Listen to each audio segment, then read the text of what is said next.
आपकी तादाद से मुझे कुछ नहीं लेना है, आपके हौसले से हमें लेना है।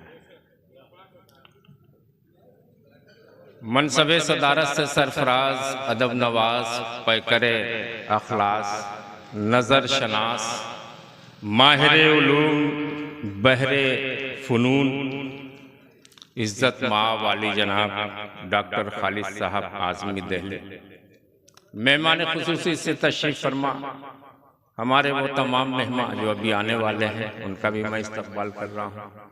दोस्तों, आज का ये प्रोग्राम इंडियन गैस सर्विस के प्रोप्राइटर सैयद इबरत साहब, उनके बड़े भाई अशरफ साहब की कोशिशों से मुनक़िद हुआ है और इस पर एक हेडिंग दी गई है बैनर पे,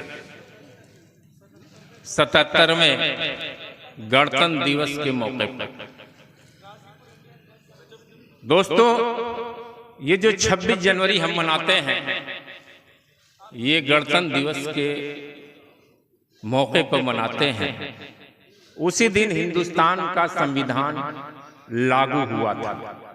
पढ़ा लिखा मजमा है, एक एक बात की तायीद करेगा। तो उस संविधान ने हमें कई मौलिक अधिकार दिए। डॉक्टर साहब, थोड़ा संजीदा गुफ्तगू है, लेकिन मैं मुद्दे तक आना चाहता हूं, जिसमें शिक्षा का अधिकार भी दिया गया और धार्मिक स्वतंत्रता का। मैं बहुत तवील गुफ्तगू उस हवाले से नहीं करना चाहूंगा, लेकिन जहां तक धार्मिक स्वतंत्रता का सवाल है, उसी के पीछे हमारी संस्कृति भी छिपी हुई है। हमारी तहजीब उसी से पोशीदा है और उसी संस्कृति से निकलते हैं रस्मों रवायत, परंपराएं, त्योहार। ये सब हमारी संस्कृति की देन है और उसी संस्कृति, उन्हीं त्योहारों से निकलती है हमारी एकता। उसी ने हमें मुत्तहिद होने का पैगाम दिया। आज का ये मुशायरा सिर्फ मुशायरा नहीं है, कवि सम्मेलन भी है। इस मुशायरे में जौनपुर के एक महान साहित्यकार तशरीफ रखते हैं, प्रखर जी। इस मुशायरे में बेगूसराय की जमीन से तशरीफ लाए हुए मासूमी साहब यहाँ पर। ये देखिए, ये राष्ट्रीय एकता। इस राष्ट्रीय एकता के पस मंजर में आप देखेंगे तो हमारे डॉक्टर साहब जो खालिद आज़मी साहब हैं, इंटरनेशनल फेम की इनकी शख्सियत है, पर्सनालिटी है। ये पूरे हिंदुस्तान की नुमाइंदगी दीगर ममालिक में भी कर रहे हैं। इसी मंच पर आप प्रतिभा यादव को पाएंगे, ये भी राष्ट्रीय एकता का प्रतीक है।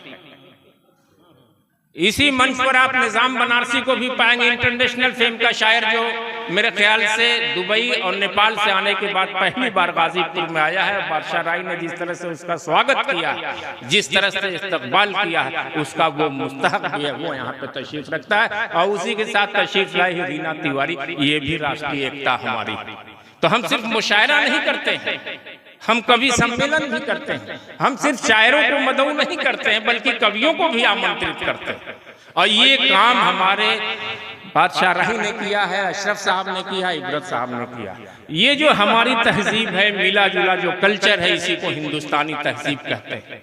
मैं दर्शन सिंह का इस्तकबाल जब मैं देख रहा था, ये 4 मिसरे में जहन में आ रहे थे कि बुरे किरदार वाले को यहाँ हैवान कहते हैं, बुरे किरदार वाले को यहाँ हैवान कहते हैं। खुलूसो रहम हो जिसमें उसे इंसान कहते हैं। जहाँ हिंदू मुसलमान सिख ईसाई रहते हैं मिलकर, जहाँ वालों उसी धरती को हिंदुस्तान कहते हैं।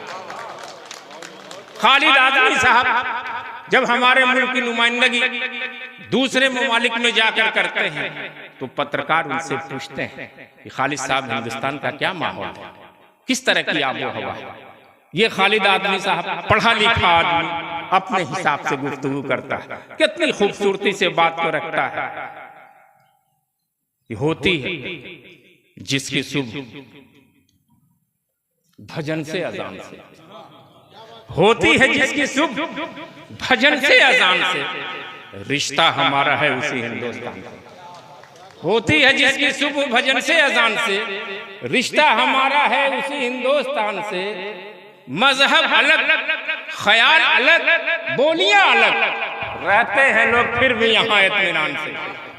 ये हमारे मुल्क की तहजीब है, ये हमारे मुल्क का सामाजिक ताना बाना, ये हमारे इंसानी रिश्ते हैं। रीना तिवारी अभी गई थी खरगोन के मुशायरे में, पत्रकारों ने उनसे पूछा कि आप नई नई शायरा हैं, आप तो हिंदी से उर्दू में आई हैं, आपको कोई दिक्कत नहीं होती? उन्होंने कहा कि मुझे कोई दिक्कत नहीं होती, जितना मुझे प्यार कवि सम्मेलन में मिलता है उससे कम प्यार मुझे मुशायरों में नहीं मिलता। क्या खूबसूरती से वो अपनी बात कहती है कि रस्म रवायत आज भी जिंदा है हमारी, रस्म रवायत आज भी जिंदा है हमारी, मिल्लत मोहब्बत आज भी जिंदा है हमारी। होली दिवाली ईद मनाते हैं मिलके सब, साझा विरासत आज भी जिंदा है हमारी। ये हमारा हिंदुस्तान है, ये हमारा कल्चर है, ये हमारी तहजीब है। दोस्तों, आज अमन की बात होगी, मोहब्बत की बात होगी, एकता की बात होगी, भाईचारे की बात होगी, लेकिन आइए हम थोड़ा सा उस ज़ाते पाक का भी जिक्र कर ले जिसके सत्ते में ये कायनात जो है वजूद में आई है। आइए मैं उस ज़ाते पाक का जिक्र कर ले जिसे रहमतुल आलमीन कहा गया है, उस ज़ाते पाक का हम जिक्र कर ले जिसके सत्ते में हम आप मालूम मत चलेगा। अच्छा ठीक है, इंशाल्लाह बुला ले। तो दोस्तों, हम जब भी कोई महफिल सजाते हैं, कभी भी जब किसी बज़्म का इनकाद करते हैं तो अल्लाह के प्यारे नबी मोहम्मद मुस्तफ़ा सल्लल्लाहु अलैहि वसल्लम का जिक्र खैर भी करते हैं। और शायर जो है बारगाह रिसालत मआब में नजराना अक़ीदत पेश करता है नात के तौर पर। एक बड़े खूबसूरत लबो लहजे के नात गो शायर यहाँ पे मौजूद हैं। मैं चाहता हूँ कि इस बज़्म का आगाज़ इस बज़्म को बाबरकत बनाने के लिए उन्हीं के लबो लहजे से किया जाए, उन्हीं के कलाम से किया जाए। ये चार मिसरों के साथ मैं उनका इस्तक़बाल करना चाहता हूँ कि नाते नबी का पढ़ना तिलावत से कम नहीं। भाई एक बार इधर से भी सदा आने चाहिए। नाते नबी का पढ़ना तिलावत से कम नहीं, जिक्रे हबीब करना इबादत से कम नहीं। देखा है जिसने आंख से उसका ये कौल है, शहर मदीना बाखुदा जन्नत से कम नहीं। तो आइए खलीकुर रहमान साहब को मैं नाते पाक के लिए यहाँ पे दावत कलाम दे रहा हूँ। इंशाअल्लाह एक बेहतर माहौल होगा, जोरदार तालियों के साथ उनका आप इस्तकबाल कीजिए। खलीकुर रहमान साहब।